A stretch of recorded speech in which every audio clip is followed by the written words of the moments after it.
High friends, welcome to Aishiki's kitchen and blog.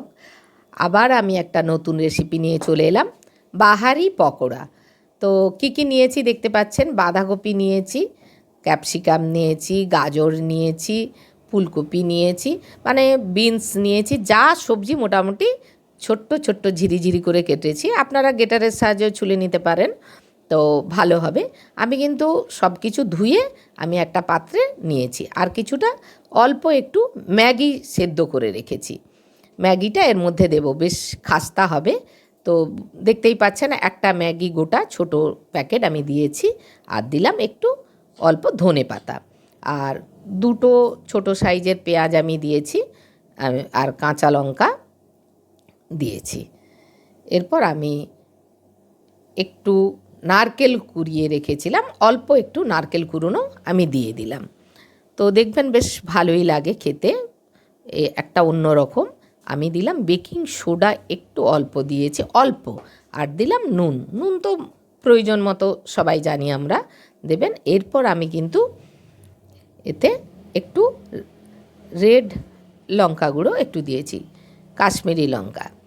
তো আর দিলাম একটু জিরে গুঁড়ো, আর দিলাম চাউ মশলা। আমার কাছে চাউ মশলা ছিল তাই একটু দিলাম, আর কিন্তু একটু গরম মশলা দেবেন, এতে বেশ টেস্ট লাগে খেতে, ভালোই লাগে। এরপর আমি ভালো করে বেশ সুন্দর করে আমি মেখে নেব সুন্দর করে।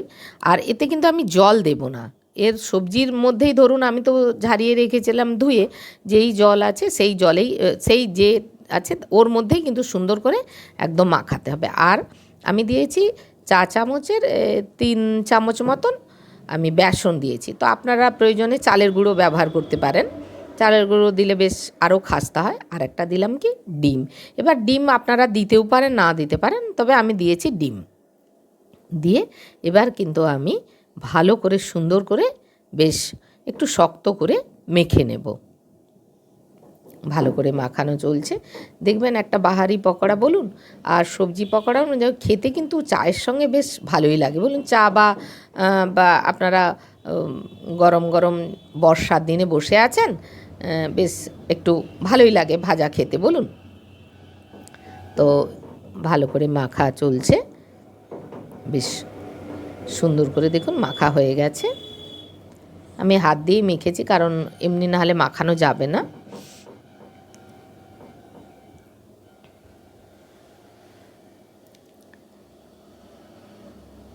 শীতকালে এই পকোড়া খেতে কিন্তু দারুণ লাগে। দেখুন এইভাবে বেশ শক্ত শক্ত মেখে নিয়েছি ভালো করে, একদম কমপ্লিট মাখানো। এরপর আমি গ্যাস অন করে কড়াই বসিয়ে দিয়েছি, আর কড়াইতে কিন্তু আমি সাদা তেল ব্যবহার করেছি। আমি একটু সাদা তেলই ব্যবহার করি, কারণ ভাজাভাজির ক্ষেত্রে দেখবেন সাদা তেলটা বেশ ভালোই লাগে। আবার কেউ যদি সর্ষের তেল খান তো সর্ষের তেলও ব্যবহার করতে পারেন। তো এটা যে যার নিজের মতো করে। এরপর তেল গরম হয়েছে, আমি ধীরে ধীরে কিন্তু দিয়ে দিলাম আস্তে আস্তে। এবার আমি অনেকগুলো দিচ্ছি, আপনারা পারলে 2-4টে করে ভাজবেন। আর গ্যাসটা কিন্তু সবসময় আপনারা মিডিয়াম টু স্লো করবেন। দেখতে পাচ্ছেন আমি করে রেখেছি।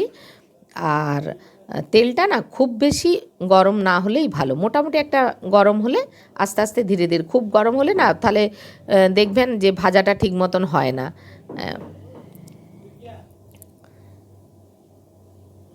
এবার একটু ভাজাটা হচ্ছে, আস্তে আস্তে কালারটা দেখুন চেঞ্জ হচ্ছে। এবার ধীরে ধীরে কিন্তু আমি উল্টে দেব, উল্টে দিচ্ছি ধীরে ধীরে। এইভাবে এক একে সবগুলোই আমি উল্টে দেব।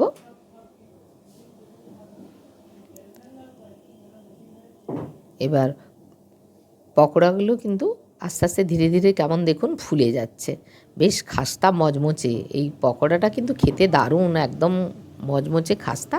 আর ওই চাউ বা ম্যাগি যাই বলুন একটু সেদ্ধ দিয়েছে, এটা বেশ অন্য রকম টেস্ট লাগে। ভাজা কিন্তু আমার হয়েই গেছে, দেখুন কালারটা খুব সুন্দর, আর দেখুন ফুলেও গেছে খুব সুন্দর, দেখছেন দারুণ সুন্দর হয়েছে, একদম গোল গোল ফোলা ফোলা, বেশ ভালোই দেখাচ্ছে।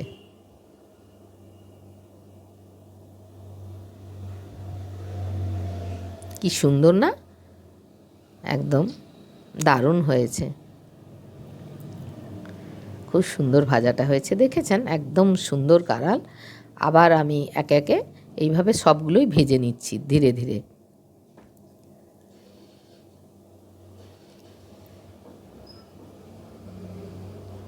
গ্যাসটা মিডিয়াম টু স্লো আঁচ করা আছে।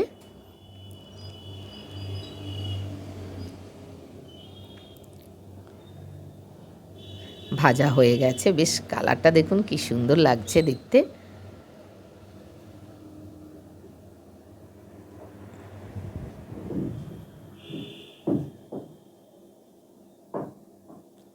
এবার আমার শুভ্রা এসে গেছে। শুভ্রা তো আমার সঙ্গে সবসময়ই থাকে, বৌদি ভাজাভাজিতে একদম ভীষণ পারদর্শী, ভাজছে। এবার শুধু গরম গরম দেখুন চায়ের সঙ্গে সার্ভ করলে দারুণ লাগে খেতে। একদম আমার মেয়ে তো খেতেই বসে গেছে সস দিয়ে, গরম হাতে পারছে না, তবু দেখাচ্ছে দেখুন খুব সুন্দর নরম, খেতে ভীষণ ভালো। হয়ে গেল আমার বাহারি পকোড়া বা ভেজ পকোড়া। যদি আপনাদের ভালো লাগে আপনারা লাইক, সাবস্ক্রাইব, কমেন্ট করবেন। নমস্কার, টাটা।